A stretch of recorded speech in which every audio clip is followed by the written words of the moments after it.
എന്തായാലും ഫിറോസ് ഇപ്പോൾ നിൽക്കുന്ന ഒരു ചെറിയ വേദനയോട് കൂടി തന്നെയാണ് എൻ്റെ അടുത്ത് വരുന്നത്. എനിക്ക് ഫിറോസിന്റെ ഇപ്പോഴത്തെ യാത്രയാണ്. ഞാൻ അതിൽ എനിക്കൊരു എമൗണ്ട്, മാന്യമായ ഒരു എമൗണ്ട് തന്ന എമൗണ്ട് മേടിച്ചിട്ടാണ് ഞാൻ ഗസ്റ്റായിട്ട് പോകുന്നതും ഷോ സ്റ്റോപ്പറായിട്ടൊക്കെ പോകുന്നത്. സോ ഇപ്പം അതിനൊരു വലിയ അടി കിട്ടിയിരിക്കുകയാണ്.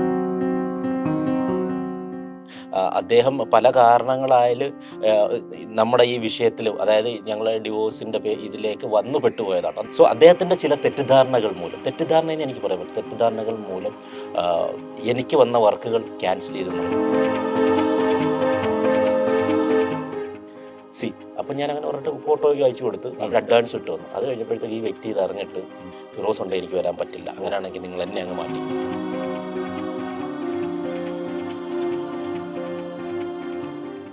കാരണം എൻ്റെ കഞ്ഞിയിൽ പാറ്റിട്ട് എൻ്റെ 2-3 വർക്കുകൾ കളഞ്ഞു. വലിയ സംഭവമല്ല, അത് ആദ്യം നിർത്തുന്നൊക്കെ പറഞ്ഞിട്ട് ഞാൻ സംസാരിച്ചു, ഇതാക്കി. പക്ഷെ പുള്ളി അത് അങ്ങോട്ട് അടുക്കുന്നില്ല. പുള്ളി പറയുന്നില്ല അങ്ങനെ വരാൻ പറ്റത്തില്ല. അപ്പം ഞാൻ പറഞ്ഞു, അപ്പം നിനക്ക് എന്നെ പേടി ഉണ്ടാവുമായിരിക്കും.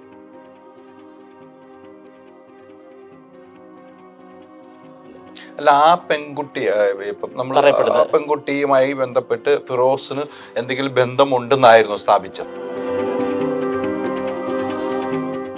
സജന ഇപ്പം ഫിറോസ് പറഞ്ഞത് സജനയ്ക്ക് ഫിറോസിന് സജനയും അറിയാവുന്നതുകൊണ്ടാണ് അല്ലെ? 100%. അതിന്റെ ഇടയിൽ ആരൊക്കെ കളിക്കുന്നു. പക്ഷെ ആ കുടുംബങ്ങളുടെ ഒരു വേദന നിങ്ങൾ കാണുന്നില്ല. അത് പോയതിൽ ഒരു അദ്ദേഹം ഇതേപോലെ ഞാൻ ഇന്ന കാസ്റ്റാന്ന് അറിഞ്ഞുകൊണ്ട് എന്നെ വിളിക്കാത്തൊരു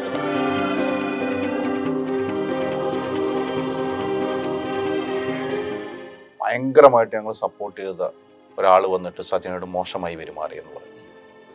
അത്തരം ഒരു പെരുമാറ്റം സജനക്കുണ്ടായി. സജന അത് എതിർക്കുകയും ചെയ്തു പറഞ്ഞു. അത് ഫിറോസിന് കേട്ടപ്പോൾ എന്താണ്? നമസ്കാരം. ഇന്ന് എന്നോടൊപ്പം ഫിറോസ് ആണ്. നമുക്കറിയാം, ബിഗ് ബോസിലൂടെ മലയാളി പ്രേക്ഷകരുടെ ഹൃദയത്തിലേക്ക് ചേക്കേറിയ ഫിറോസ്. 2 പേരായിരുന്നു, ഫിറോസും സജനയും. ഇന്ന് എന്നോടൊപ്പം ഉള്ള ഫിറോസ് ആണ്. ഫിറോസ്, നമസ്കാരം. നമസ്കാരം ഡിയർ.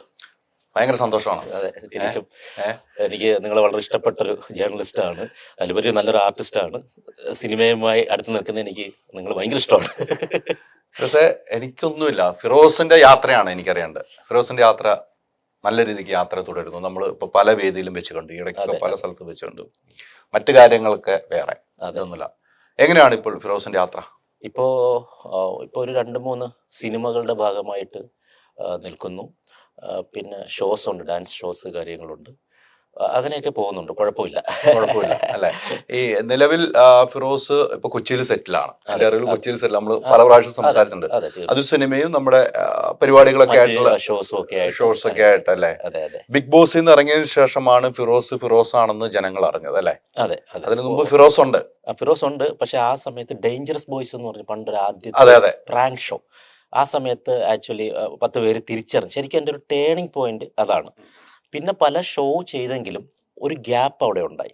ഗ്യാപ്പ് എന്ന് പറഞ്ഞാൽ ഞാൻ ഈ ഫീൽഡിൽ തന്നെ ഉണ്ടായിരുന്നു പല ഷോയും വെച്ച്. പക്ഷെ ഈ ഡേഞ്ചറസ് ബോയ്സ് പോലെ അത്രയും ഹൃദയസ്പർശ അല്ലെ ആൾക്കാർ ഏറ്റെടുക്കുന്ന അത്രയും വലിയ ഹിറ്റായിട്ടുള്ള പ്രോഗ്രാംസ് ആയിരുന്നില്ല. പിന്നെ ഈ ഡാൻസ് കോമ്പറ്റീഷൻ ആ ചാനലിലെ എല്ലാം മെയിൻ പ്രോഗ്രാം ആയിരുന്നെങ്കിലും അത്ര ഒരു വൈബ് ഉണ്ടാക്കാൻ പറ്റില്ല. പിന്നെ അത്രയും വൈബ് ഉണ്ടാക്കിയ ഒരു ഷോ ബിഗ് ബോസ് ആണ്. അതെ. ബിഗ് ബോസിൽ ഞാൻ സ്ഥിരം കണ്ടുകൊണ്ടിരുന്ന ആ സമയത്ത്, ആ സീസൺ സ്ഥിരം ഞാനും എൻ്റെ കുടുംബമൊക്കെ ഇരുന്ന് കണ്ടു. അപ്പോൾ നിങ്ങൾ 2 പേരുള്ള വൈബ് ഭയങ്കര രസകരമായിട്ട് മുന്നോട്ട് കൊണ്ടുപോയ ആ ഒരു സംഭവം തന്നെയായിരുന്നു. എന്തായാലും ഫിറോസ് ഇപ്പോൾ നിൽക്കുന്ന ഒരു ചെറിയ വേദനയോട് കൂടി തന്നെയാണ് എൻ്റെ അടുത്ത് വരുന്നത്. എനിക്കൊന്ന് ഫിറോസ് 2 ഇന്റർവ്യൂ ഒക്കെ കഴിഞ്ഞു. പിന്നീട് നമ്മളുമായിട്ടൊന്ന് ഇരിക്കാമെന്ന് തോന്നുന്നു. ഫിറോസിന് വേറെയും പല കാര്യങ്ങൾ. എനിക്ക് ഫിറോസിന്റെ ഇപ്പോഴത്തെ യാത്രയാണ്. സിനിമകളുണ്ട്. എനിക്ക് തോന്നുന്നു ഫിറോസ് റാമ്പ് ചെയ്യാനൊക്കെ ഫാഷൻ ഷോയ്ക്കൊക്കെ പോകുന്നു. ഞാൻ സംസാരിച്ചൊരു വിഷയം, ഫാഷൻ ഷോയ്ക്കൊക്കെ പോകുന്നു. ആക്ച്വലി ഞാൻ ഇപ്പൊ ഈ എറണാകുളത്ത് വന്നതിന് ശേഷമാണ് ആക്ച്വലി ഫാഷൻ എനിക്ക് പണ്ടേ ഇഷ്ടമുള്ളൊരു ഫീൽഡാണ്. പക്ഷേ ഞാൻ നമ്മുടെ കൊല്ലത്താണല്ലോ എൻ്റെ നാട്. അപ്പം അവിടെ നിന്നുകൊണ്ട് ഈ ഫാഷൻ രംഗത്തേക്ക് വരിക എന്ന് പെട്ടെന്ന് വിളിക്കുകയും അങ്ങനെയുള്ള സംഭവങ്ങളൊക്കെ കുറവാണ്. ഞാനിപ്പോൾ എറണാകുളത്ത് വന്നതിന് ശേഷം എനിക്ക് ഫാഷൻ രംഗത്തേക്ക് കുറച്ച് അവസരങ്ങൾ, മീൻസ് ഗസ്റ്റായിട്ടും ഷോ സ്റ്റോപ്പറായിട്ടും ഒക്കെ അവസരങ്ങൾ കിട്ടുന്നുണ്ട്. അത്യാവശ്യം അതിനകത്ത് പേയ്മെൻറ്റ് സാധാരണ ചിലർ പേയ്മെൻറ്റ് മേടിക്കാതെയാണ് ഇതിനൊക്കെ പോകുന്നത്. ഫാഷൻ ഒരു ഫീൽഡല്ല, അതൊരു കളർഫുള്ളായിട്ട് പോകുന്നുണ്ട്. ഇപ്പം എന്നെ സംബന്ധിച്ച് അത് പറ്റില്ല. കാരണം നമ്മുടെ തൊഴിലാണ് ഇതൊക്കെ. തൊഴിലാണ്. അപ്പോൾ തൊഴിലിൻ്റെ ഭാഗമാണ്. അപ്പോൾ ഞാൻ അതിൽ എനിക്കൊരു എമൗണ്ട്, മാന്യമായ ഒരു എമൗണ്ട് തന്ന എമൗണ്ട് മേടിച്ചിട്ടാണ് ഞാൻ ഗസ്റ്റായിട്ട് പോകുന്നതും ഷോ സ്റ്റോപ്പറായിട്ടൊക്കെ പോകുന്നത്. സോ ഇപ്പം അതിനൊരു വലിയ അടി കിട്ടിയിരിക്കുകയാണ്. ആക്ച്വലി 2-3 ഷോ ഇപ്പം വന്നിട്ട് അത് ക്യാൻസലായിപ്പോയി. അത്യാവശ്യം നല്ല പേയ്മെൻറ്റൊക്കെ പറഞ്ഞ് അത് ഫൈനൽ സ്റ്റേജിൽ അത് പിന്നെ ക്യാൻസലായിപ്പോയി. ക്യാൻസൽ ആകാനുള്ള കാരണം പ്രഷർ പെട്ടെന്ന് നിങ്ങൾ നമ്മൾ പിരിഞ്ഞത് കൊണ്ടാണ് ഡിവോഴ്സിലേക്ക് എത്തിയത് കൊണ്ട് വല്ലതാണോ? ഒരിക്കലുമല്ല, അതുമായിട്ടൊരു ബന്ധമില്ല. അതായത് ഇതിൽ ഏറ്റവും വേദനാജനകമായ ഒരു സംഭവം എന്ന് പറഞ്ഞാൽ നമ്മുടെ ഫീൽഡിൽ തന്നെയുള്ള ഈ ഫീൽഡിൽ നിന്നും അരി മേടിച്ച് കഞ്ഞി വെച്ച് കുടിച്ച് ജീവിക്കുന്ന ഒരു വ്യക്തി തന്നെയാണ് ഇത് മുടക്കിയത്. വേറെ ആരുമല്ല. പേര് പറയുന്നതിന് എനിക്ക് ഓപ്പണായിട്ട് പറയാം. കാരണം ഞാൻ ആ വ്യക്തിയെ അത്രമേൽ സ്നേഹിച്ചിരുന്ന ഒരാളാണ്. അദ്ദേഹം പല കാരണങ്ങളായാൽ നമ്മുടെ ഈ വിഷയത്തിൽ, അതായത് ഞങ്ങൾ ഡിവോഴ്സിൻ്റെ ഇതിലേക്ക് വന്നു പെട്ടുപോയതാണ്. അദ്ദേഹം ഒരു കുറ്റക്കാരനാണെന്ന് ഞാൻ ഒരിക്കലും ഒരു വേദിയിലും പറഞ്ഞിട്ടില്ല, സജിനയും പറഞ്ഞിട്ടില്ല. എങ്ങനെയോ ആരോ ഒരു അവതാരകൻ ജസ്റ്റ് അദ്ദേഹത്തിൻ്റെ പേര് ഇതിലേക്ക് ഇട്ടു, അതുകൊണ്ട് തന്നെ ഇതിലേക്ക് വന്ന് പെട്ടുപോയ ഒരാളാണ്. ആക്ച്വലി അദ്ദേഹം ഞങ്ങളുടെ ഡിവോഴ്സുമായിട്ട് യാതൊരു ബന്ധമില്ലാത്ത, ആദ്യം തന്നെ അത് പറയട്ടെ. സോ അദ്ദേഹത്തിൻ്റെ ചില തെറ്റിദ്ധാരണകൾ മൂലം, തെറ്റിദ്ധാരണയെന്ന് എനിക്ക് പറയാൻ പറ്റും, തെറ്റിദ്ധാരണകൾ മൂലം എനിക്ക് വന്ന വർക്കുകൾ ക്യാൻസൽ ചെയ്തു എന്നുള്ളത്. വേറെ ആരുള്ള ഷിയാസ് കരീമാണ്. അപ്പം അദ്ദേഹം വർഷങ്ങളായിട്ട് ഫാഷൻ ഫീൽഡിലുള്ള അദ്ദേഹം ഈ ഫാഷൻ ഫീൽഡിൽ നിന്നാണ് തുടക്കം കുറിക്കുന്നത് തന്നെ. അപ്പം എന്നെ സംബന്ധിച്ച് അങ്ങനെയല്ല. ഞാൻ അവതാരകനായിട്ട് തുടക്കം കുറിച്ച ആളാണ്. നമ്മൾ ഫീൽഡേ വേറെയാണ്. പക്ഷേ ഒരു കലാകാരൻ എന്ന് പറഞ്ഞാൽ നമ്മൾ ഒരുപാട് കാര്യങ്ങൾ ചെയ്യും. ഒരുപാട് കാര്യങ്ങൾ ചെയ്താലേ നമുക്ക് മുന്നോട്ട് പോകാൻ പറ്റും. കലയുമായി ബന്ധപ്പെട്ട് നിന്ന ഒരുപാട്, കാരണം ഞാൻ അവതാരകനായിട്ട് നിൽക്കുന്നുണ്ട്, പിന്നെ ആക്ടറായിട്ടുണ്ട്, അത്യാവശ്യം എഴുതുന്നുണ്ട്, കലയുമായി കോർഡിനേഷനുണ്ട്, ഫാഷനിൽ പിന്നെ ഗസ്റ്റായിട്ട്, ഇങ്ങനെയുള്ള പല മേഖലകൾ ടച്ച് ചെയ്ത് പോകുമ്പോഴാണ് നമുക്ക് മുന്നോട്ട് ജീവിതം പോകുള്ളൂ. അപ്പം ഇപ്പോൾ റീസെൻ്റായിട്ട് വന്ന ഈ ഒരു 2-3 ഫാഷൻ ഷോ, അതിലൊരു 2 ഫാഷൻ ഷോയ്ക്ക് ഗസ്റ്റായിട്ട് എന്നെ വിളിച്ചിട്ട് അതിൻ്റെ അഡ്വാൻസ് വരെ തന്നതാണ്. അപ്പോൾ അവരെൻ്റെ അടുത്ത് വിളിച്ചപ്പോൾ ചോദിച്ചു, ഷിയാസ് കരീം ആ ഷോയ്ക്ക് വരുന്നുണ്ട്. ഓൾറെഡി ഷിയാസ് കരീമിൻ്റെ പേര് നേരത്തെ അവർ, കാരണം സ്ഥിരം ഫാഷൻ ഷോകളിലെ ഒരു സ്ഥിര സാന്നിധ്യമാണ് അദ്ദേഹം. അപ്പോൾ അദ്ദേഹത്തിനെ ഗസ്റ്റായിട്ട് അവിടെ വിളിച്ചിട്ടുണ്ട്. അപ്പോൾ എൻ്റെ അടുത്ത് പോസ്റ്റർ ഇറങ്ങി. അപ്പോൾ പോസ്റ്റർ ഇറങ്ങി ഒരു 3-4 ദിവസം കഴിഞ്ഞിട്ടാണ് അവർ എന്നെ സെലക്ട് ചെയ്യുന്ന ഒരു സ്പോൺസർ വന്നപ്പോഴത്തേക്ക്. അപ്പോൾ അവർ പറഞ്ഞു, ഫിറോസിന് ഇതിലേക്ക് വരാൻ താല്പര്യമുണ്ടോ? ഇങ്ങനെ ഷിയാസ് ഉണ്ട്. ഞാൻ പറഞ്ഞു, ഷിയാസ് ഉള്ളതിനെന്ത്? മാധ്യമങ്ങൾ അങ്ങനെ പലതും പറഞ്ഞു തന്നിട്ട് എനിക്ക് അദ്ദേഹവുമായിട്ട് ഒരു വിരോധമില്ല. ഇനി വിരോധമുണ്ടെങ്കിൽ പോലും എൻ്റെ തൊഴിലാണത്. ഒരു വേദിയിൽ വരുന്നതിന് എന്തിന് നമ്മൾ എന്തിനാണ് പേടിച്ചോടുന്നത്? അതായത് ഭീരുക്കളാണ് എപ്പോഴും ഒരാളുണ്ടെന്ന് പറഞ്ഞിട്ട് പേടിച്ചോടുന്നത്. എനിക്ക് അതിൻ്റെ ആവശ്യമില്ല. ഞാൻ പേടിക്കുന്ന സൃഷ്ടാവിനെ മാത്രമേ ഉള്ളൂ. പിന്നെ സ്നേഹം കൊണ്ട് എന്നെ സ്നേഹിക്കുന്നവരെ പേടിക്കും, അത്രയേ ഉള്ളൂ. അല്ലാതെ ഞാൻ ആരെ ലോകത്ത് പേടിക്കാത്ത ആളാണ്. കാരണം ഞാൻ ഒരു തെറ്റും ചെയ്യാത്ത ഒരാളാണ്. അപ്പം ഞാൻ അങ്ങനെ പറഞ്ഞിട്ട് ഫോട്ടോ അയച്ചു കൊടുത്ത് അവർ അഡ്വാൻസ് ഇട്ട് വന്നു. അത് കഴിഞ്ഞപ്പോഴത്തേക്ക് ഈ വ്യക്തി ഇത് അറിഞ്ഞിട്ട്, ഷിയാസ് കരീം അറിഞ്ഞിട്ട് അവരെടുത്ത് വിളിച്ച് പറയുന്നു, ഫിറോസ് ഉണ്ട്, എനിക്ക് വരാൻ പറ്റില്ല, അങ്ങനെയാണെങ്കിൽ നിങ്ങൾ എന്നെ അങ്ങ് മാറ്റിക്കോ. കാരണം അങ്ങനെ പിന്നെ മാറ്റില്ല, കാരണം ഓൾറെഡി ഫോട്ടോ വന്നു, അത് അദ്ദേഹത്തിന് വ്യക്തമായിട്ട് അറിയാം.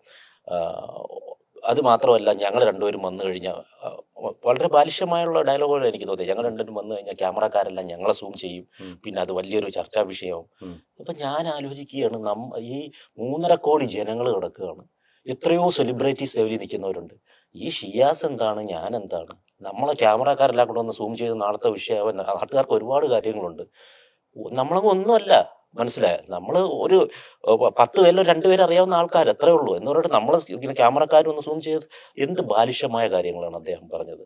എനിക്ക് ഈ പറഞ്ഞ വ്യക്തി എനിക്കത് വിളിച്ച് എനിക്ക് പറഞ്ഞു, ഇങ്ങനെയൊക്കെയാണ് കാര്യങ്ങൾ. അങ്ങനെ ഞാൻ എന്ത് ചെയ്യുമെന്നറിയോ, ഞാൻ ഷിയാസിനെ വിളിച്ചു. അപ്പോൾ ആദ്യം വിളിച്ചിട്ട് പുള്ളി എടുത്തില്ല. ഞാൻ അങ്ങനെ മെസ്സേജ് ചെയ്ത്, എന്താണ് നീ ഫോൺ അറ്റൻഡ് ചെയ്യാത്തത്? മെസ്സേജ് ഇപ്പോഴും എൻ്റെ കിടപ്പുണ്ട്, എന്താ നീ വിളിക്ക്, നീ ഒരു ഈമാനുള്ള വ്യക്തിയാണ്, നീ ഫോൺ വിളിക്കുക. എന്താണ്, ഒരുപക്ഷെ നമ്മൾ എന്തെങ്കിലും നിന്റെ തെറ്റിദ്ധാരണയുടെ പറഞ്ഞാൽ തീരാവുന്ന കാര്യങ്ങളേ ഉള്ളൂ ലോകത്ത്. കാരണം എൻ്റെ കയ്യിൽ 100% ശരിയായതുകൊണ്ടാണ് ഞാൻ അങ്ങോട്ട് കിടന്ന് വിളിക്കുന്നത്. സോ ഇവൻ എടുത്തില്ല. എന്നിട്ട് ഞാൻ പിന്നെ സജിനയെ വിളിച്ചു. സജിന ഇതേപോലെ പിന്നെ ഷിയാസ് അവൻ്റെ തെറ്റിദ്ധരിച്ചിരിക്കുകയാണ്, പിന്നെ നീ ഒന്ന് വിളിക്കാൻ പറ, കാരണം എൻ്റെ കഞ്ഞിയിൽ പാറ്റിട്ട് എൻ്റെ 2-3 വർക്കുകൾ കളഞ്ഞ്. എനിക്കിപ്പോൾ ആ വർക്കുകളുണ്ട് വളരെ ആശ്വാസമാണ്. കാരണം അത്യാവശ്യം ക്യാഷ് കിട്ടുന്നൊരു പരിപാടിയാണ്. അപ്പോൾ അത് പാടില്ലല്ലോ. അപ്പോൾ സജിന അവനെ വിളിച്ചിട്ട് ഇങ്ങനെ പറഞ്ഞു, എന്തുകൊണ്ട് നീ ഇങ്ങനെയൊക്കെ കാണിക്കുന്നു? സജിന വിളിച്ച് അവനെ വഴക്കുറേ എന്തോ ചെയ്തു. ഉടനെ അവൻ വാട്സപ്പിൽ തന്നെ തിരിച്ച് കോൾ ചെയ്തിട്ട് ഇതേപോലെ, പിന്നെ അല്ല, എനിക്ക് നിങ്ങളുണ്ടെങ്കിൽ പറ്റത്തില്ല, നിങ്ങൾ ഇവിടെ ഒറ്റയ്ക്ക് വെക്കോ, എനിക്ക് പറ്റത്തില്ല. അത് ഞാൻ പറഞ്ഞ എനിക്ക് അവിടെ നിന്ന് അവർ വിളിച്ച് പറഞ്ഞു, നീ ക്യാമറ കാര്യങ്ങൾ അതൊക്കെ നീ ആരായിന്, ഞാൻ നീയൊക്കെ അത്രയും വലിയ സംഭവമല്ല, അത് ആദ്യം നിർത്തുന്നൊക്കെ പറഞ്ഞ് ഞാൻ സംസാരിച്ചു ഇതാക്കി. പക്ഷെ പുള്ളി അത് അങ്ങോട്ട് അടുക്കുന്നില്ല. പുള്ളി പറയുന്നില്ല അങ്ങനെ വരാൻ പറ്റത്തില്ല. അപ്പൊ ഞാൻ പറഞ്ഞു, അപ്പം നിനക്ക് എന്നെ പേടി ഉണ്ടാവുമായിരിക്കും.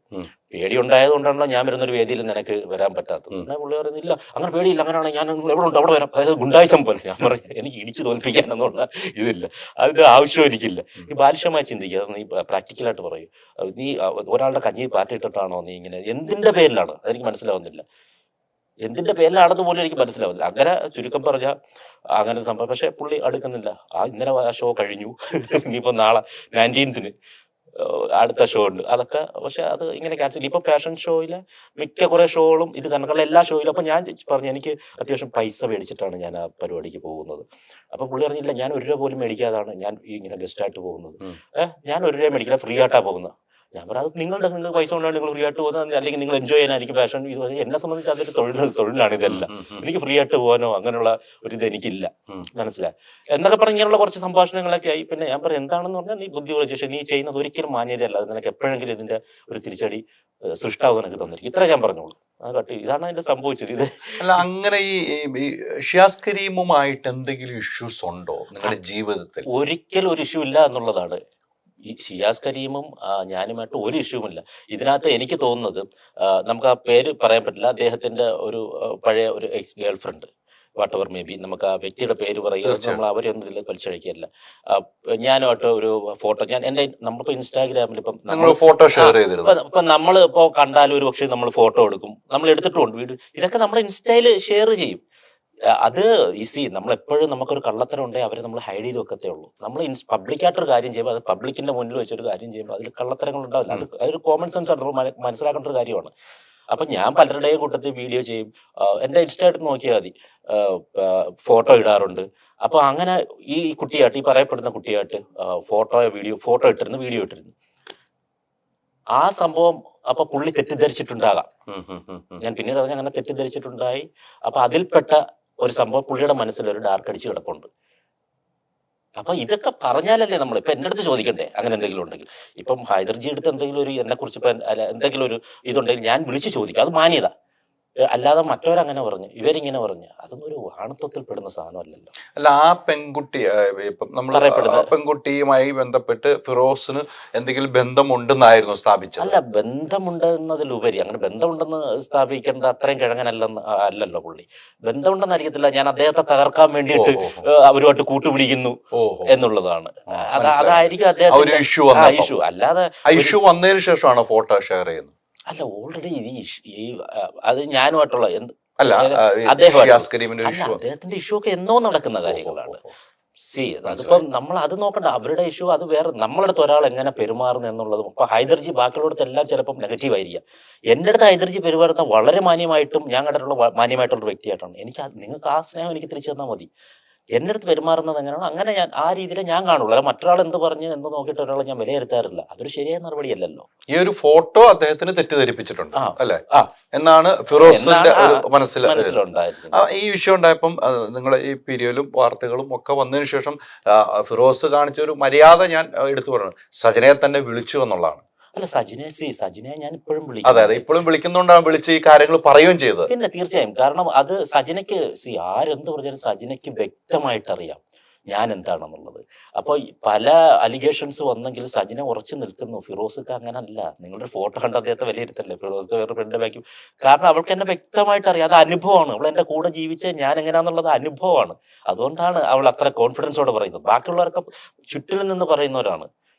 ഇത് കാണാതെ അവിടെയാണ് സജനയുടെ ക്വാളിറ്റി മനസ്സിലാക്കിയത്. തീർച്ചയായും ബാക്കിയുള്ളവരെന്ന് പറഞ്ഞാൽ അങ്ങനെയല്ല. ബാക്കിയുള്ളവരെന്ന് പറഞ്ഞാൽ ഊഹം, ഒരു ഫോട്ടോ കണ്ടിട്ട് അങ്ങനെ ആകാമെന്ന് പറഞ്ഞിട്ട് പോകുന്നതാണ്, മറ്റുള്ളവരുമായിട്ട് റിലേറ്റ് ചെയ്തിട്ട് പോകുന്നതാണ്.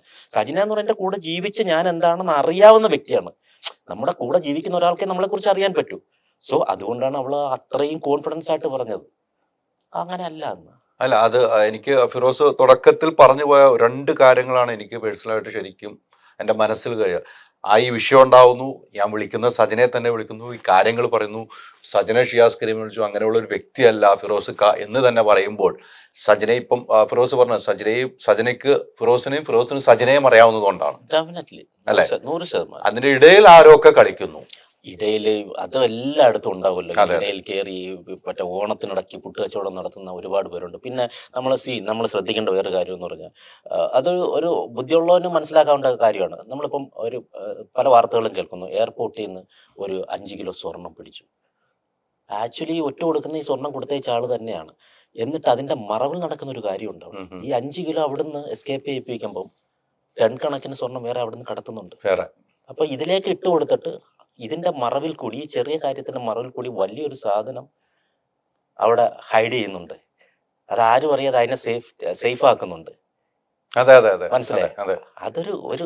അത് നമുക്ക് വിവരമുള്ളവർക്ക് മനസ്സിലാവുന്ന ഒരു കാര്യമാണ്. അത് എല്ലാത്തിലും അങ്ങനെ ഒരു സംഭവം ഉണ്ട്.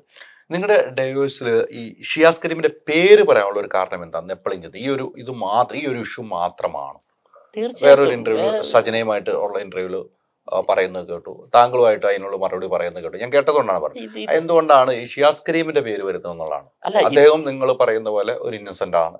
നിങ്ങൾ തന്നെ പറയുന്നു ഫിറോസ് ഖാൻ ഇന്നസെന്റ് ആണ്, നല്ല വ്യക്തിയാണെന്ന് പറഞ്ഞു, എനിക്ക് ഇഷ്ടമുള്ള വ്യക്തിയാണെന്ന് പറഞ്ഞു. എനിക്ക് ഷിയാസ് കരീമിനെ അറിയാം, നാളുകളായിട്ട് അറിയാം. അതെ, ഞാൻ പറയുന്നത് എൻഡ് ഓഫ് ദി ഡേ ലോകത്തെല്ലാവരും നല്ലവരാണ്, പലരും തെറ്റിദ്ധരിക്കപ്പെടുകയാണ്. മനസ്സിലായി? നല്ലവരല്ലാത്തതായിട്ട് ആരുമില്ല, എല്ലാവരും ഓരോ തരത്തിൽ നല്ലവരാണ്. മനസ്സിലായി? ഈ തെറ്റിദ്ധരിക്കപ്പെടലാണ് പലതും ഉണ്ടാവുന്നത്. മിക്ക ഇതിലിപ്പം സജിനെ ഞാനും ഡിവോഴ്സ് ആയെങ്കിൽ പോലും സജിന ചീത്തയാണെന്ന് ഞാൻ ഒരു വേദിയിലും പറഞ്ഞിട്ടില്ല. സജിനയും പറഞ്ഞിട്ടില്ല. സജിന തിരിച്ചും പറഞ്ഞിട്ടില്ല. ഇന്നും ഫിറോസ് ഖാൻ തന്നെ പറയുന്നത്. അതെ. അപ്പോ ഇത് ഞാൻ പറയുന്നത് ഈ ഷിയാസ് എന്ന് പറയുന്ന വ്യക്തിയോ വാട്ടോർ മേ ബി ആരായാലും അത് അവർ ചീത്തയെന്നല്ല അതിനർത്ഥം. പക്ഷെ ഒരു പർട്ടിക്കുലർ സാഹചര്യങ്ങളിൽ അവർ പെരുമാറുന്ന അല്ലെങ്കിൽ അവരെടുക്കുന്ന സ്റ്റാൻഡ് മോശമാണ്. അതൊരു തെറ്റിദ്ധാരണയുടെ പേരിലെടുത്ത പുള്ളിയുടെ സ്റ്റാൻഡിലാണ് എന്റെ 2-3 വർക്കുകൾ പോയി കിട്ടിയത്. എനിക്ക് എന്റെ കുഞ്ഞിനുകൊണ്ട് കൊടുക്കാനുള്ള ഒരു ഭക്ഷണത്തിന്റെ ഭാഗം അദ്ദേഹം ഇല്ലാതാക്കിയത്. അതാണ് ഞാൻ പറഞ്ഞത്. അപ്പോഴും എനിക്ക് അദ്ദേഹത്തോട് ദേഷ്യമില്ല. നിങ്ങൾ വിളിച്ചു ചോദിച്ചു, അത് ജെന്യൂൻ ആയതുകൊണ്ടല്ലോ വിളിച്ചു ചോദിക്കുന്നത്. അത് വെച്ച് മനസ്സിൽ പെരുമാറുകയല്ല. ഒരിക്കലും ഞാനിതൊന്നും മനസ്സിൽ, ഈ ഒരു വിഷമം ഞാൻ ഷെയർ ചെയ്തതേ ഉള്ളൂ. കാരണം ഇപ്പോഴും ഞാൻ ഒരിക്കലും ഇപ്പൊ ഷിയാസിന്റെ ഇപ്പൊ എന്റെ കൂടെ വേറെ വർക്ക് വന്നു, അപ്പൊ ഞാനാണ് അവിടെ ഒരു പ്രയോറിറ്റി ഉള്ള ഒരു വ്യക്തിയാണെങ്കിൽ പോലും ഷിയാസിനെ ഞാൻ വിളിക്കാനേ പറയും. എന്റെ അടുത്തൊരു ഡയറക്ടർ ചോദിക്കണം ഷിയാസ് വരുന്നതിന് കുഴപ്പമുണ്ട്, എന്റെ അത്രയും ഫേവർ ആയിട്ടുള്ള ഒരാളായിരിക്കും പറയുന്നത്, വേണമെങ്കിൽ ഇല്ലാതാക്കാം എന്ന് പറയാൻ ഞാൻ പറയില്ല. അദ്ദേഹത്തിന് പറ്റിയാണെങ്കിൽ നിങ്ങൾ വിളിക്കൂ എന്നേ ഞാൻ പറയത്തുള്ളൂ. ഒരിക്കലും നമ്മൾ വേറൊരാളുടെ കഞ്ഞിയിൽ പാറ്റിയിടില്ല. കാരണം അതാണ് ലോകത്തെ ഏറ്റവും വലിയ തെറ്റ്. അതാണ്. ഫിറോസിന്റെ ജീവിതത്തില് ഇപ്പൊ ഏറ്റവും സങ്കടം ഇതൊക്കെയാണെന്ന് എനിക്ക് തോന്നുന്നു. മറ്റേതൊക്കെ ഒരു വഴിക്ക് പോകുന്നു, വീണ്ടും വീണ്ടും നമ്മളിലേക്ക് വരുമ്പോ ഒരു സങ്കടം ഒരു സങ്കടം. പിന്നെ എല്ലാം ഓവർകം ചെയ്യും. പിന്നെ എനിക്കറിയാം ലോകത്ത് എല്ലാ മനുഷ്യരും എത്ര നമ്മൾ സ്നേഹിക്കുന്ന മനുഷ്യർ ഒരിക്കലെങ്കിലും നമ്മളെ വേദനിപ്പിക്കാതെ കടന്നു പോകില്ല. ഈവൻ നമ്മളെ പേരൻസ് തന്നെ ആയിരിക്കും എല്ലാവർക്കും. ഹൈദർജിയുടെ ലൈഫ് ഉൾപ്പെടെ ഞാൻ പറയാം, കാണുന്ന പ്രേക്ഷകരുടെ ലൈഫ് ഉൾപ്പെടെ പറയണം, നമ്മൾ ഏറ്റവും സ്നേഹിക്കുന്ന എല്ലാ വ്യക്തികളും.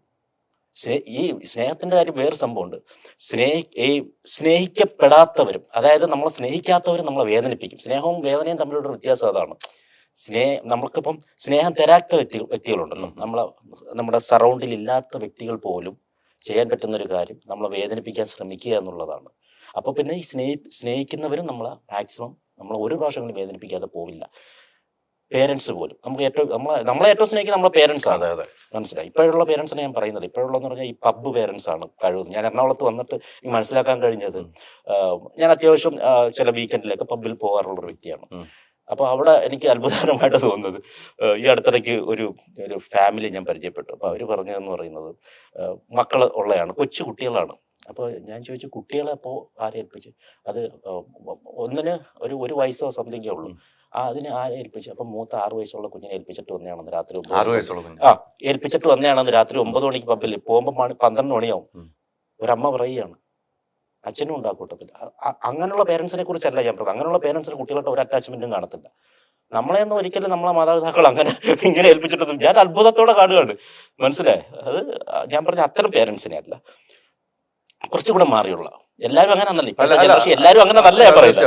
പക്ഷെ ഇങ്ങനെ ഉള്ളവർ ഈ ജനറേഷനിലുണ്ട്. അത് ഈ ജനറേഷനിലേ ഉള്ളു അങ്ങനെയുള്ളവർ. പഴയ ജനറേഷൻ ഒരിക്കലും ഇങ്ങനെയുള്ളവർ കാണില്ല. അപ്പൊ ഞാൻ പറഞ്ഞത്, നമ്മുടെ അത്രയും നമ്മൾ സ്നേഹിക്കുന്ന പേരൻസ് പോലും ഒരിക്കലെങ്കിലും നമ്മളെ വേദനിപ്പിക്കും. നമ്മളും അവരെ വേദനിപ്പിച്ചിട്ടുണ്ടാകും. അത് മനുഷ്യ സഹജമാണത്. ഒരിക്കലെങ്കിലും നമ്മൾ അത് ഈ സ്നേഹത്തിൽ പെടുന്ന ഒരു സാധനമാണ്. ഈ സ്നേഹിക്കുന്നവര് നമ്മളുടെ അടുത്ത് എന്തെങ്കിലും കാണിക്കുമ്പോഴേ വേദനപ്പെടുന്നത്. ഒരാളും നമ്മളെ വേദനിപ്പിക്കാതെ പോയിട്ടില്ല. മനസ്സിലായി? ആ ഒരു കാര്യം എനിക്കറിയാം. അതുകൊണ്ട് തന്നെ പല കാര്യങ്ങളും ഞാൻ ആ സെൻസോടുകൂടി എടുക്കുന്നത്. അല്ല, എപ്പോഴും ചിരിച്ച മുഖമാണ്. അല്ലെ? അതല്ലേ നല്ലത്. തീർച്ചയായും അത്തരം മുഖം കാണാനാണ് എനിക്കൊക്കെ ഇഷ്ടം. ഫിറോസിനെ ഇഷ്ടപ്പെടുന്ന പ്രേക്ഷകർക്കും അത് തന്നെ ഇഷ്ടം. എപ്പോഴും ചിരിച്ച മുഖം. ഞാൻ ഫിറോസിന്റെ 2 ഇന്റർവ്യൂ ഞാൻ കണ്ട ഒരു വ്യക്തിയാണ്. ഫിറോസ് അവിടെയൊക്കെ നല്ല എൻജോയ് ചെയ്ത് കാര്യങ്ങൾ പറഞ്ഞു. ഫിറോസ് കൃത്യമായിട്ട് കാര്യങ്ങൾ പറഞ്ഞു പോകുന്നു എന്നാണ് ഫിറോസിൽ കാണേണ്ട ഒരു ക്വാളിറ്റി ഞാൻ കണ്ടത്. ഒന്നും മറയില്ലാതെ പറഞ്ഞു പോകുന്നു. അവിടെ ഞാൻ നിന്റെ ഒന്ന് ഇത് ചെയ്തോട്ടെ. ഈ മറയില്ലാതെ പറഞ്ഞു പോകണമെന്ന് പറഞ്ഞാൽ നമുക്ക് 2 തരത്തിലുള്ള മനുഷ്യരുണ്ട്. അഭിനയിക്കുന്ന മനുഷ്യരുണ്ട്, ജീവിക്കുന്ന മനുഷ്യരുണ്ട്. ഈ അഭിനയിക്കുമ്പോഴാണ് മറ്റുള്ളവർ എന്ത് കരുതും, എല്ലാവരും മുമ്പിൽ അഭിനയമായിരിക്കും. അവർ ഏറ്റവും വലിയ കള്ളന്മാരവര്, മനസ്സിലാവും. നേരെ ജീവിക്കുന്നവർ മറ്റുള്ളവർ എന്ത് കരുതുന്നു ഒരിക്കലും തോന്നുന്നത് അങ്ങനെ തോന്നേണ്ട ആവശ്യമില്ല. അവരെങ്ങനെയാണോ അങ്ങനെ തന്നെയാണ്. ഞാൻ എങ്ങനെയാണോ ഞാൻ അങ്ങനെ തന്നെയാണ്. ക്യാമറയ്ക്ക് പിന്നാലും എല്ലാം. എനിക്ക് അഭിനയിക്കേണ്ട ആവശ്യമില്ല സമൂഹത്തിൽ. അവരെന്ത് പറഞ്ഞാലും എനിക്ക് കുഴപ്പമില്ല. ഞാനെന്ന വ്യക്തിയെ സ്നേഹിച്ചു, ഞാനായിരിക്കെ സ്നേഹിച്ചാൽ മതി. ഞാനൊരു മാസ്ക് ഇട്ടുകൊണ്ട് വന്നിട്ട് എന്നെ സ്നേഹിച്ചിട്ട് കാര്യമില്ല. എന്നില്ല, ഞാനൊരു അഭിനേതാവായി ഇരുന്നിട്ട് അങ്ങനെ സ്നേഹിച്ചിട്ട് കാര്യമില്ല. ഞാൻ കണ്ട ഭൂരിപക്ഷം ആൾക്കാരും അഭിനേതാക്കളാണ്.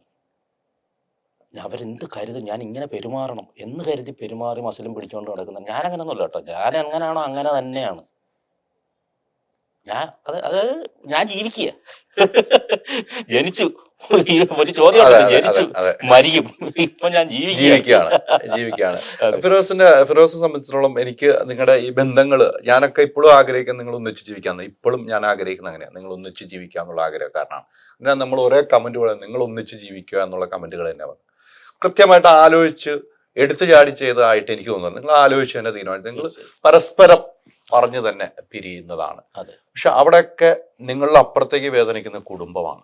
സീരിയസ്ലി നിങ്ങളുടെ കുടുംബം അങ്ങനെയാണെന്ന്. പക്ഷെ എനിക്ക് കഴിഞ്ഞ ദിവസം സജന പറഞ്ഞ ഒരു വാക്കിൽ നിന്ന് ഞാൻ പറയാം. സജന പറഞ്ഞ എനിക്കിപ്പോഴും ഫിറോസിക്കാട് ഉമ്മ എൻ്റെ ഉമ്മയാണ്, ഫിറോസിക്കാട് പെങ്ങന്മാര് നാത്തൂനല്ല എന്നാണ് സജന പറഞ്ഞ ഞാൻ കഴിഞ്ഞ ദിവസം കണ്ടത്.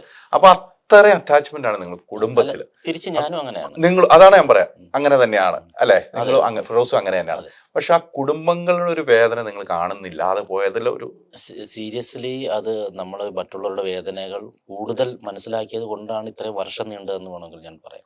കാരണം മറ്റുള്ളവർക്ക് അത്രയും വാല്യൂ കൂടെ കൊടുത്തത് കൊണ്ടാണ്, നമ്മുടെ വാല്യൂക്കാളും മറ്റുള്ളവർക്ക് കൂടെ വാല്യൂ കൊടുത്തത് കൊണ്ടാണ് ഒരുപക്ഷെ ഞങ്ങൾ ഇത്രയും വർഷം നീണ്ടുപോയത് തന്നെ. ഇനി ഇതിലും വലിയ വേദന ഞങ്ങളുടെ കുടുംബങ്ങൾ വരാതിരിക്കാൻ വേണ്ടിയിട്ടാണ് ഇപ്പോൾ ഇങ്ങനെ ഒരു തീരുമാനം എടുത്തത്. മനസ്സിലായി?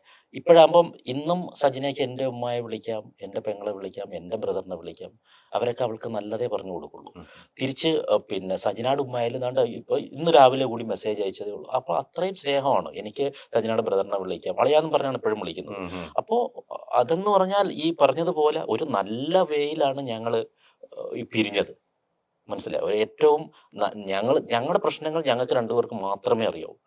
എന്തെങ്കിലും ഈ നമ്മൾ 100% സ്നേഹത്തോടെ പോയി കഴിഞ്ഞാൽ ഒരിക്കലും പിരിയേണ്ട ആവശ്യം വരത്തില്ല. എന്തെങ്കിലുമൊക്കെ പ്രശ്നങ്ങൾ ഉണ്ടാവുമല്ലോ, തികച്ചും പേഴ്സണൽ ആയിട്ട്. അതായത് ഞാൻ സജിനെ മാത്രം അറിയേണ്ട കുറച്ച് വളരെ പേഴ്സണൽ. അപ്പൊ അതുകൊണ്ടാണ് അപ്പൊ ആ ഒരു ഇത് കോംപ്ലിക്കേഷനിലേക്ക് പോകുന്നതിന് മുന്നേ നമ്മൾ വളരെ കൂടുതൽ സംസാരിച്ച് ഈ ഒരു സ്നേഹം, അല്ലെങ്കിൽ കഴിഞ്ഞ ദിവസം വരെ ഉണ്ടായിരുന്ന സ്നേഹം, ആ സ്നേഹം നിലനിൽക്കണമെങ്കിൽ ഇപ്പോൾ ഈ പിരിഞ്ഞ് നമ്മുടെ ഈ ഒരു ബന്ധത്തിൻ്റെ അല്ലെങ്കിൽ ഈ ഒരു അവസ്ഥയിൽ നിന്ന് മാറണം നമ്മൾ.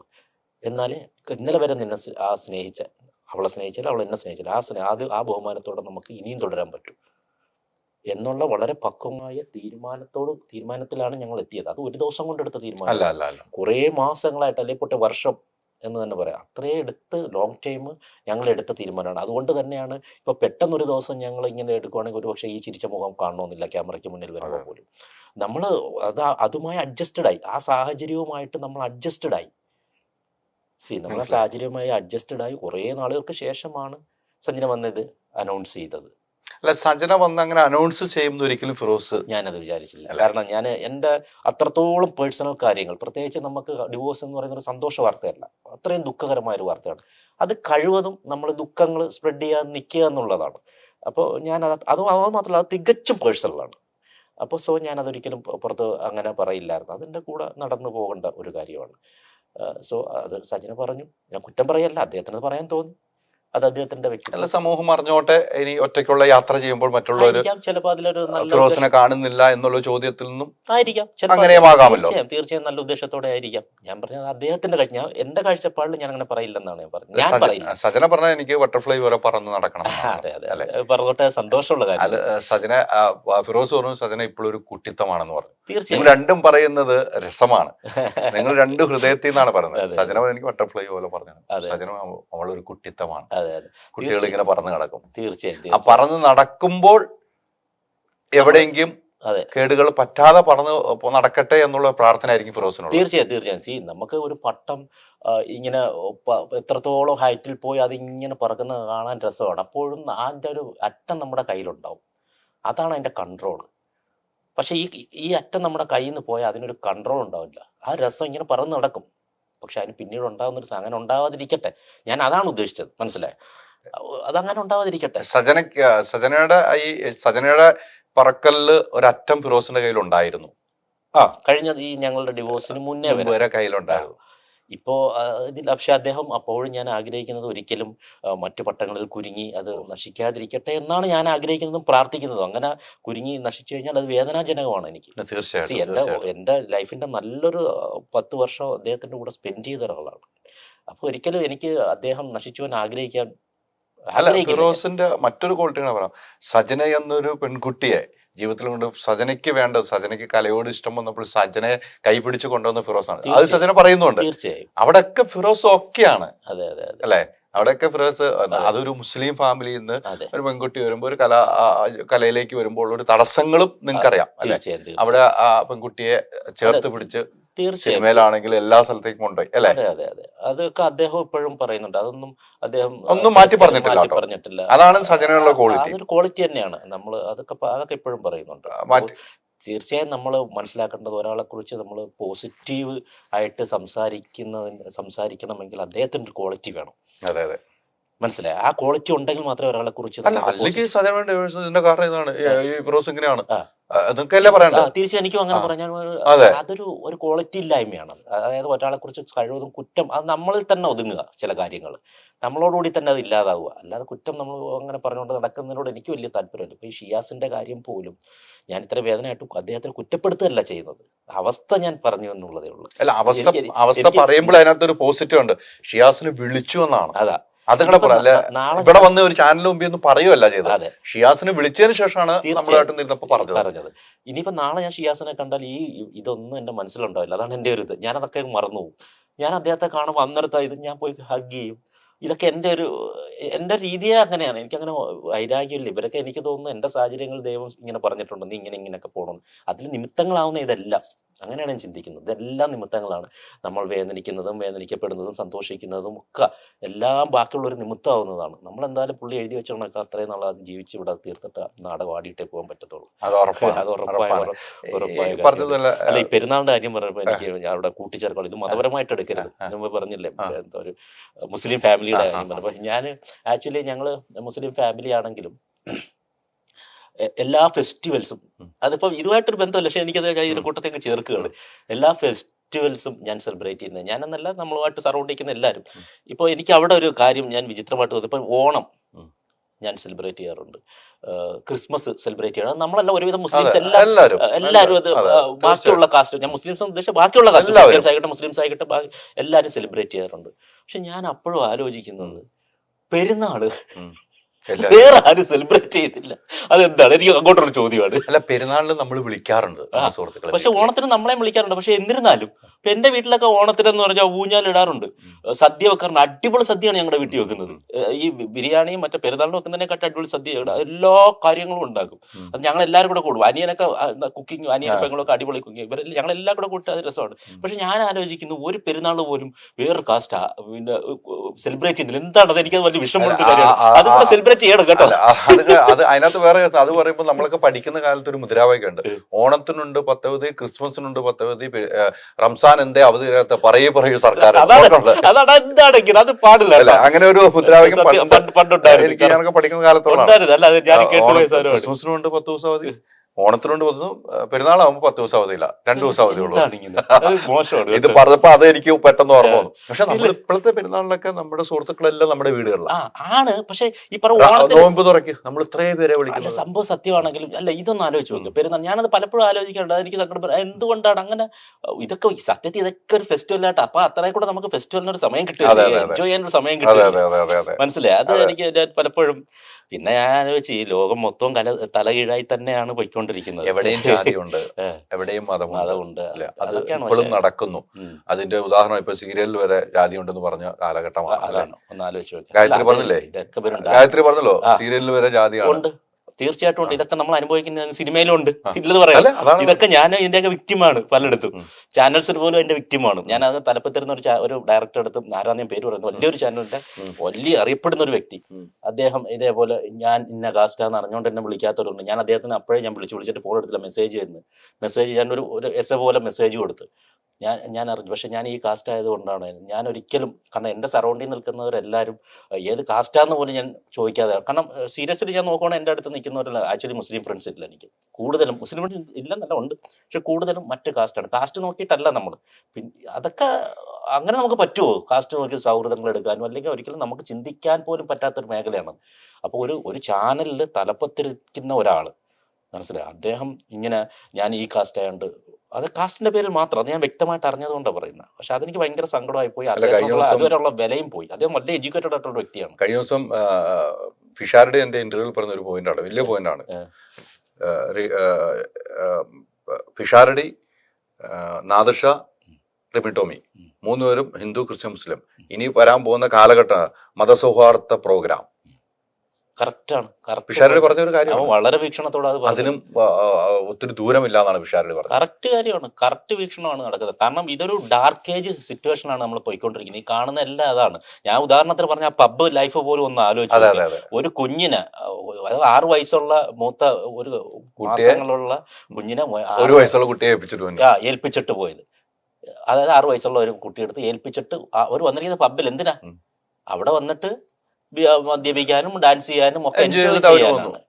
എൻജോയ് ചെയ്യുന്നതൊന്നും നമുക്ക് ഒരു വിഷയമല്ല. പക്ഷെ അവിടെ ആ ഒരു കർത്തവ്യം മാറ്റി വെച്ചിട്ട് ഇങ്ങനെ അതൊക്കെ എനിക്ക് വിചിത്രമായിട്ട് തോന്നുന്നു. എനിക്കറിയില്ല, എനിക്ക് വിചിത്രമായിട്ട് തോന്നുന്നു. ഇനി തലതിരിഞ്ഞ ലോകത്തൂടെ ഞാൻ നേരെ നടക്കുന്നതുകൊണ്ടുള്ള കുഴപ്പമാണോ എന്ന് എനിക്കറിയില്ല. അത് പറയുമ്പോൾ ഫിറോസും സജനയും പറഞ്ഞ കുട്ടികളെ കുറിച്ച് പറഞ്ഞാൽ എനിക്ക് പെട്ടെന്ന് വന്നു. ഫിറോസ് കഴിഞ്ഞ ഒരു ഇന്റർവ്യൂ പറഞ്ഞു, അത് മാത്രമാണ് എൻ്റെ ഒരു സങ്കടം, ഞങ്ങൾ ഒരുമിച്ചുള്ള ഒരു കാഴ്ച കുട്ടികൾക്ക് കാണാൻ പറ്റുന്നില്ല. ഇപ്പൊ ഈ നേരിട്ട് കാണാൻ പറ്റുന്നില്ല എന്നുള്ളത് എങ്കിൽ പോലും ഈ 2 ദിവസം മുന്നേ ഞങ്ങൾ വീഡിയോ കോളായിട്ട് രണ്ടുപേരും കൂടെ വന്നിട്ട് സംസാരിച്ചു. കാരണം എവിടെ പപ്പ എന്ന് കാണിച്ച് ഇവള് മറ്റേ കണക്ട് ചെയ്ത് ഇതിനകത്ത് കാണിക്കും. പക്ഷെ എന്നാൽ പോലും ഈ പറഞ്ഞതുപോലെ ഇനി വരാൻ പോകുന്ന റിയാലിറ്റി ഓർത്തിട്ട് ഒരു സങ്കടം തന്നെയാണ് അത്. ഡെഫിനറ്റ്ലി അതൊക്കെയാണ് യഥാർത്ഥ സങ്കടങ്ങൾ എന്ന് പറയുന്നത്. അല്ലാതെ വേറെ ഇപ്പൊ നമുക്ക് എന്തെങ്കിലും പറ്റുന്നതല്ല ഒരിക്കലും സങ്കടം. നമ്മളെ സ്നേഹിക്കുന്നവർക്ക് പറ്റുന്നതാണ് യഥാർത്ഥ സങ്കടം. ഞാൻ അങ്ങനെ മനസ്സിലാക്കണം. ഇപ്പം എന്നെ സംബന്ധിച്ചെന്ന് പറഞ്ഞാൽ അവർക്ക് പറ്റുന്നതിലാണ് എനിക്ക് സങ്കടം. എനിക്കിനി എന്ത് പറ്റിയാലും എന്നെക്കുറിച്ച് ആരെന്ത് പറഞ്ഞാലും അതൊന്നും എനിക്കൊരു സങ്കടമേ അല്ല, എനിക്കൊരു വിഷയമേ അല്ല. കാരണം ഞാൻ എന്തെന്നുള്ളത് എനിക്കറിയാം, എന്നെ അടുത്തറിയാവുന്നവർക്കും അറിയാം. അത് മാത്രം മതി എനിക്ക്. പിന്നെ ഞാൻ ഒരാളെ വേദനിപ്പിക്കുന്ന, അതായത് ഒരാൾക്ക് ഈ പറഞ്ഞ പോലെ കഞ്ഞിയിൽ പാറ്റിയിട്ട് നിന്നും അങ്ങനെയുള്ള ഒരു പരിപാടി ഞാൻ ചെയ്യാനും പാടില്ല. ഞാൻ എൻ്റെ ജീവിതത്തിൽ ഇതുവരെയ്ക്ക് ചെയ്തിട്ടുമില്ല, ഇനി ചെയ്യത്തതുമില്ല. കാരണം അവിടെ തീർന്ന്, അവിടെ ഒരു മനുഷ്യനല്ല. അപ്പൊ പിന്നെ മനുഷ്യനും മൃഗവും തമ്മിൽ എന്താണ്? പണ്ട് സിനിമയിൽ നിന്നും തിലകനെ മാറ്റിയെടുത്തും തിലകനോട് അഭിനയിക്കാൻ ചില ആളുകളില്ലെങ്കിലും അഭിനയിക്കാൻ ആളുകളുണ്ടായി. അതെ, തീർച്ചയായും. അതും ഒരു വാസ്തവമായ സംഭവമാണ്. പണ്ട് തിലകനെ മാറ്റിയെടുത്ത കാലഘട്ടത്തിൽ പിന്നെ എല്ലാം അത് മാറിയില്ലേ? അതെ, തീർച്ചയായും. തിലകന് ജോലി ഇല്ലാതിരിക്കാൻ പറ്റുമോ? അതെ, അത് മാറും. ഒരാൾക്ക് ഒരു മനുഷ്യനും ഒരാളെ അങ്ങനെ ഇതാക്കാൻ പറ്റില്ല. പക്ഷെ ഒന്ന് ടച്ച് ചെയ്ത് പോകാൻ പറ്റും. അതെ അതെ അതെ അതെ. കുറച്ചുനാൾ പുള്ളിയുടെ വർക്കുകൾ ഇല്ലാതാക്കി, മരണം വരെ അല്ല, പിന്നെ പുള്ളി ചെയ്തു. എങ്കിലും ഒരു ഇതൊക്കെ ചെയ്യിക്കാൻ മനുഷ്യർ വിചാരിച്ചാൽ പറ്റും. അല്ല, നമുക്ക് നമ്മുടെ ഒരു കഴിവുണ്ടെന്ന് മറ്റുള്ളവർക്ക് അറിയാവുള്ളൂ. ആ കഴിവിലാലോ നമ്മൾ വിളിക്കുന്നത്. ഫിറോസിനെ വിളിച്ചത് നമ്മൾ ഒരു വിശ്വാസം, നമ്മളൊരു കഴിവും, നമുക്ക് പ്രേക്ഷകർ ഉണ്ടെന്ന് പറഞ്ഞിട്ടല്ലോ വിളിക്കുന്നത്. തീർച്ചയായിട്ടും. സംഘാടകർക്കും പ്രശ്നമുണ്ട്. സംഘാടകർ അപ്പോഴും വിചാരിക്കുന്നത് ഇത്രയും നട്ടല്ലില്ലാത്ത ഒരു ഫീൽഡാണ് ഫാഷൻ ഫീൽഡ് എന്നാണ് ഞാൻ ആലോചിക്കുന്നത്. അതൊരു നട്ടല്ലില്ലായ്മയാണ്. ഇപ്പൊ സിനിമയിൽ ഒരിക്കലും നടക്കത്തില്ല, ഡാൻസ് ഫീൽഡിൽ നടക്കത്തില്ല, വേറെ ഒരു ഫീൽഡും നടക്കത്തില്ല. കേവലം ഒരു ഷോ സ്റ്റോപ്പറായിട്ട് വന്ന് കേവലം ഒരു മോഡൽ വിചാരിച്ചാൽ എൻ്റെ ഇത്രയും വലിയ അസോസിയേഷന് ചലിപ്പിക്കാൻ പറ്റിയ അദ്ദേഹത്തിന്റെ കാൽ കീഴിലാണ് ഈ ഫാഷൻ ലോകം എന്ന് ഞാൻ വിശ്വസിക്കുന്നു. ആ ഫാഷൻ ലോകത്ത് എനിക്ക് നിൽക്കണ്ട. തീർച്ചയായിട്ടും അതാണ് പറഞ്ഞത്, അവർക്ക് നട്ടല് വേണം. നട്ടല് വേണം. കാണുമായിരിക്കും, ഒന്നോ രണ്ടോ പേര് ചിലപ്പോൾ നട്ടലുള്ളവരുണ്ടായിരിക്കും, അവർ ചിലപ്പോൾ നാളെ എന്നെ വിളിച്ചേക്കാം, വിളിക്കട്ടെ നമുക്ക് കാണാൻ എന്തായാലും അങ്ങനെ വിളിക്കട്ടെ എന്ന് നമ്മളും ആഗ്രഹിക്കുന്നു. തീർച്ചയായും. ഞാൻ പറയുന്നത് എന്റെ ആ ഒരു 100 പേരെ ഞാൻ നട്ടലില്ലെന്ന് പറയുന്നില്ല, പക്ഷെ ഈ അസോസിയേഷൻ പോലും അങ്ങനെ കാണിച്ചപ്പോൾ എനിക്ക് അങ്ങനെ ചിന്തിക്കാൻ പറ്റും. അത് ഒരു ഷോ അല്ല, പാരലായിട്ട് വന്ന് 2-3 ഷോ.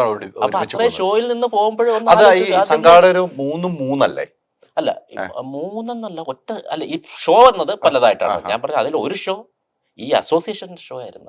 IMFA എന്ന് പറയുന്ന Indo fashion and model association, അങ്ങനെയാണ് അതിന്റെ. അതിന്റെ അവർ ഓൺ നടത്തുന്ന അവരുടെ പ്രോജക്റ്റ്, ഇപ്പൊ അമ്മ നടത്തുന്നത് പോലെ അല്ലെങ്കിൽ നമ്മുടെ ആത്മാ സംഘടന നടത്തുന്നത് പോലെയുള്ള ഒരു പ്രോജക്റ്റ് ആണ്.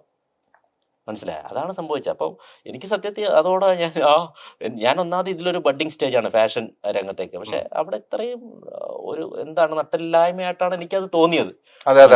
അപ്പോൾ പോലും ഞാൻ എല്ലാരെയും അങ്ങനെ പറയുന്നില്ല, ചില ആളുകൾ, അതിലുള്ള ചില ആളുകൾ, പക്ഷെ ആ ചില ആളുകൾ അതിന്റെ തലപ്പത്തിരിക്കുന്നവർ കൂടെ ആണെന്ന് അറിയുമ്പോൾ അതിന്റെ ഒരു വിഷമം നമുക്ക് സ്വാഭാവികമായിട്ടുണ്ട്. നമുക്ക് അതും ഉണ്ടാവും വിഷമം. നമ്മുടെ കൂടെ ഇന്ന് നമ്മൾ ഇത്ര നാളും ഒന്നും നമ്മൾ ചെയ്തിട്ടില്ല നമ്മൾ വിശ്വസിക്കുന്ന ആളുകളെ വേണ്ട എന്ന് പറയുമ്പോൾ വേറൊരു വിഷമം ഉണ്ടാവും. തീർച്ചയായും ആ വിഷമമാണ് ഉണ്ടായിരിക്കുന്നത്. പിന്നെ തീർച്ചയായും അതോടൊപ്പം സജന പറഞ്ഞ മറ്റൊരു കാര്യങ്ങൾ ഞാൻ ചോദിക്കുകയാണ്. സജന ഒരു ഇന്റർവ്യൂവിൽ പറഞ്ഞ കാര്യം, ഞാനും മിക്കായുമായിട്ട് പല ഷോയ്ക്കും ഗൾഫിലൊക്കെ പോയപ്പോൾ ഭയങ്കരമായിട്ട് ഞങ്ങൾ സപ്പോർട്ട് ചെയ്ത ഒരാൾ വന്നിട്ട് സജനയോട് മോശമായി പെരുമാറി എന്ന് പറഞ്ഞു. അത്തരം ഒരു പെരുമാറ്റം സജനെ കൊണ്ടായി, സജന അത് എതിർക്കുകയും ചെയ്തു പറഞ്ഞു. അത് ഫിറോസിന് കേട്ടപ്പോൾ എന്താണ് തോന്നിയത്? തീർച്ചയായിട്ടും നമുക്ക് വിഷമം ഉണ്ടാവുമല്ലോ, തീർച്ചയായിട്ടും. കാരണം ആക്ച്വലി ആ പറഞ്ഞ വ്യക്തി ആരാണെന്ന് എനിക്ക് മനസ്സിലായി, അതിനുള്ള മരുന്ന് ഞാൻ കൊടുത്തു കഴിഞ്ഞു എന്നുള്ളതാണ് അത് വേറൊരു സംഭവം. കാരണം അതങ്ങനെയാണല്ലോ, മനസ്സിലായത്. ഇതിപ്പോൾ കുറച്ച് നാൾ കഴിഞ്ഞൊരു പക്ഷേ ഇങ്ങനെയുള്ള അനുഭവങ്ങളൊക്കെ വന്ന് കേട്ടാൽ ഞാൻ ചിലപ്പോൾ ഇങ്ങനെ പ്രതികരിക്കണമെന്നൊന്നുമില്ല. ഇപ്പം ഞങ്ങൾ ഡിവോഴ്സായിട്ട് കുറച്ച് ദിവസമേ ഉള്ളൂ, എങ്കിൽ പോലും അതിൻ്റെ ഫുൾ ഓഫ് ഹീലിംഗ് ആയിട്ടില്ലല്ലോ. സോ അദ്ദേഹം പറഞ്ഞ വ്യക്തി ആരാണെന്ന് എനിക്ക് മനസ്സിലായി. പേഴ്സണലി ഞാൻ അദ്ദേഹത്തിന് വേണ്ട മരുന്ന് കൊടുത്തു കഴിഞ്ഞു. അത് സജനയ്ക്ക് പോലും ഇപ്പോഴും അറിയില്ല, മനസ്സിലായി. അത് ഞാനെന്ന വ്യക്തിയിൽ ഉള്ളൊരു സംഭവമാണത്. അപ്പോൾ നിങ്ങൾ മനസ്സിലാക്കേണ്ട ഒരു കാര്യം, ഈ ഇങ്ങനെ മിസ്ബിഹേവ് ചെയ്യാൻ വരുന്നവരും എപ്പോൾ പോലും മനസ്സിലാക്കേണ്ട ഒരു കാര്യം, അവൾ എൻ്റെ കുഞ്ഞിൻ്റെ ഉമ്മയാണ്. എനിക്ക് എൻ്റെ കുഞ്ഞിനോട് സ്നേഹമുണ്ട്. അപ്പോൾ അവൻ്റെ ഉമ്മയെടുത്ത് പെരുമാറുമ്പോൾ എന്തായാലും എൻ്റെ ഭാര്യയല്ലെന്നേ ഉള്ളൂ, കുഞ്ഞിൻ്റെ ഉമ്മയാണ്. അങ്ങനത്തെ സംഭവമുണ്ട്. അപ്പോൾ ഇങ്ങനെ മിസ്ബിഹേവ് ചെയ്യുന്നവർ അതൊന്ന് മനസ്സിലാക്കിയാൽ കൊള്ളാം. പക്ഷെ അവന്റെ ഒരു മനസ്സാണ് നമ്മൾ ആലോചിക്കേണ്ടത്. വളരെ നമ്മുടെ കൂടെ ഒരുമിച്ചിരുന്ന് ഭക്ഷണം കഴിച്ച് അതൊക്കെ ഫാമിലി ആയിട്ട് നമ്മൾ മുന്നോട്ട് പോയ അദ്ദേഹം മനസ്സിലാക്കേണ്ടത്, നമ്മളീ വിചാരിക്കുന്ന എല്ലാവരും നല്ലവരൊന്നുമല്ല.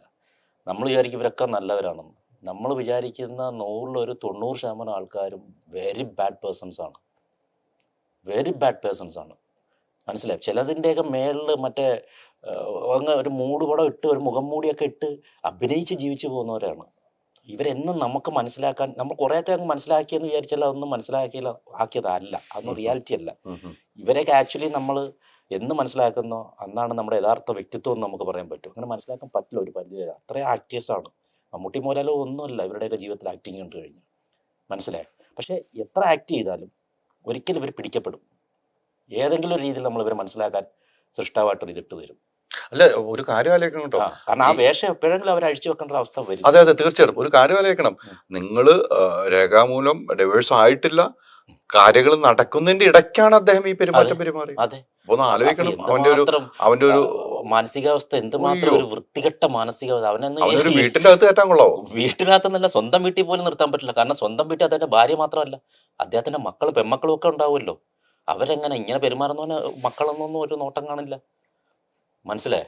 നിങ്ങൾ തമ്മിൽ ദീർഘകാലം ബന്ധം ഉണ്ടായിരുന്ന സുഹൃത്തായിരുന്നു? കുഴപ്പമില്ല. കാരണം കൂടുതൽ പറഞ്ഞാൽ ചിലപ്പം പബ്ലിക്കിലേക്ക് കൊണ്ടുപോകണ്ട. കാരണം എന്തുകൊണ്ടെന്നുള്ള പബ്ലിക്കിലേക്ക് അല്ല ഞാൻ ചോദിച്ചത്, ദീർഘകാലം സുഹൃത്തായിരുന്നു? കുറച്ച് കാലമായിട്ടുള്ള സുഹൃത്തുക്കളായിരുന്നു. പറഞ്ഞ കണക്ക് അവർക്ക് ഒന്നും അറിയാതെ അവരെ വീട്ടിലിരിക്കുന്ന മക്കള് അവരൊക്കെ ക്രൂശിക്കപ്പെടാൻ പാടില്ല അറിയുന്നില്ല പാവങ്ങൾ.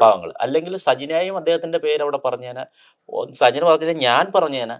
പക്ഷെ നമ്മൾ അപ്പോഴും വിചാരിക്കുന്നത് അവരുടെ കുടുംബത്തെയാണ് നമ്മൾ വിചാരിക്കുന്നത്. ആ കുടുംബത്തെ നമ്മൾ നാണം കെടുത്താൻ പാടില്ലല്ലോ എന്ന് കരുതിയിട്ടാണ് നമ്മൾ ആ പേര് പുറത്തു വരാൻ. അവന് കിട്ടേണ്ടത് നമ്മൾ കൊടുത്തിട്ടുണ്ട്, അല്ലേ? അത് കൊടുത്തിട്ടുണ്ട്. അതിനകത്ത് പറയുന്ന ഒരു പോയിന്റ് ഉണ്ട്. ഞാൻ ഈ യൂട്യൂബ് ചാനൽ തുടങ്ങുന്നതിന്റെ ഏറ്റവും പ്രധാനപ്പെട്ട കാര്യം, എന്നോട് മോശമായ രീതിയിൽ ആരെങ്കിലും അവരെ ഇവർക്ക് ഇങ്ങനെ സജിനയെ കുറിച്ചാണത് ചിരിച്ച് ഇത്ര ഇതായിട്ട് ഹാപ്പി ആയിട്ട് ഇങ്ങനെ ഡിവോഴ്സിന്റെ ഇത്, അതായത് ഒരു കുറ്റം പോലെ എന്ന് വെച്ചാൽ അവൾ കരഞ്ഞുകൊണ്ട് വരണമെന്നുള്ളത്. സജിന അതിനകത്ത് പറയുന്നത് ആ വീട് വിൽക്കുന്നതിനെ കുറിച്ച് ഇങ്ങനെ ആലോചിക്കുന്നുണ്ട്. അതെ. എന്താണ് ഫിറോസിന്റെ ഒരു കാഴ്ചപ്പാട്?